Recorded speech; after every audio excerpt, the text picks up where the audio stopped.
how to share your screen in Zoom. So first way how you can do it, on the first page when you are starting a meeting, here's the option share screen. So you can simply click it. Before that, you have to allow your computer to share screen or allow Zoom to share your screen. Once you have it, this window will appear and you have to enter here the room code or meeting ID. That means you have to be in a meeting. If you don't want to use this feature, you can create a new meeting. Click on start and down here will be the share icon.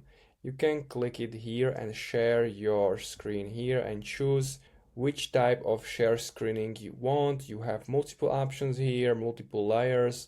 And also you can choose which window you want to share, only one window. For example, if you want to share only your settings or notes or your browser. I cannot do it right now because my microphone will turn off because I'm already screen recording this tutorial, but it will work for you clicking on this share window. So if you have any questions, leave a comment and see you next time.